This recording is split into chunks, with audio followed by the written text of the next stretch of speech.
Hi hello வணக்கம் மக்களே, welcome back to our channel. இன்றைக்கி நம்ம சேனலில் என்ன பார்க்க போகிறோன்னா கரிசல் காட்டுக்கடலை அந்த வேர்க்கடலை எப்படி வைக்கலாம்னு பார்க்கலாம் வாங்க. அதுக்கு முன்னாடி நம்ம சேனலில் ஃபஸ்ட் டைம் பார்க்குறவங்க சப்ஸ்கிரைப் பண்ணிக்கோங்க. வாங்க வீடியோக்குள்ளே போகலாம்.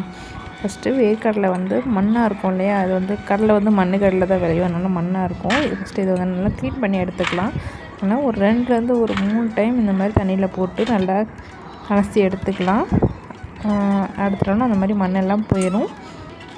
இந்த மாதிரி க்ளீன் பண்ணி எல்லாத்தையும் எடுத்துட்டேன். இன்றைக்கி நான் இண்டக்ஷன் ஸ்டவ்வில் தான் கடலை வைக்க போகிறேன்.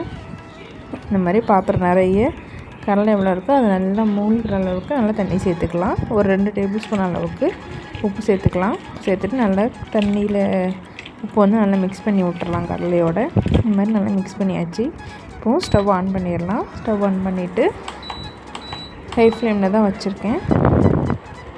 வச்சுட்டு நம்ம இது ஒரு மூடி போட்டு மூடிடலாம். ஏன்னா சீக்கிரம் கொதி விழும். மூடி வச்சிட்டோம்னா அதனால் நம்ம மூடி போட்டு மூடி வச்சு ஒரு 20 to 25 மினிட்ஸில் நம்ம கடலை குக் ஆயிரும்.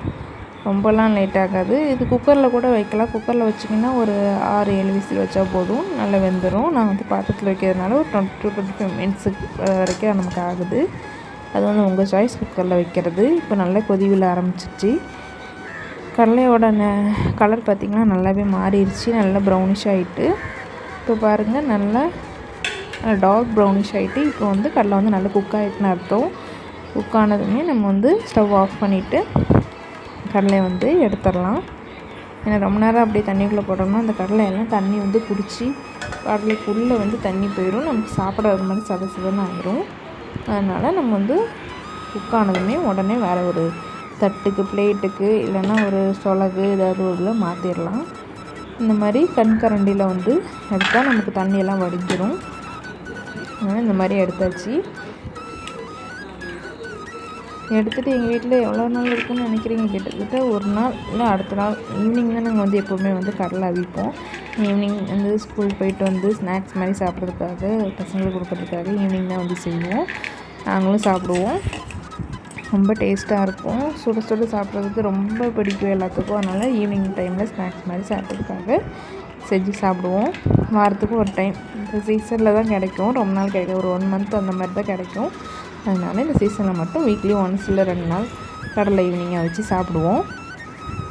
இந்த மாதிரி குட்டி பசங்களுக்கு சில நேரம் நமக்கு உடச்சி அப்படி சும்மா இருக்க நேரம் உடச்சி ஒரு பிளேட்டில் போட்டு வச்சுட்டு அப்படியே எடுத்து சாப்பிட்றது, அந்த மாதிரி தான் நடக்கும். இதே கடலையை நம்ம காய வச்சு கடலை மிட்டாய் கூட செய்யலாம். இதை அவிச்சதுனால இது ஒரு மேக்ஸிமம் 2 to 3 டேஸ்க்குள்ளே காலி பண்ணிட்டு நல்லது. அதுக்கு மேலே நல்லா இருக்காது.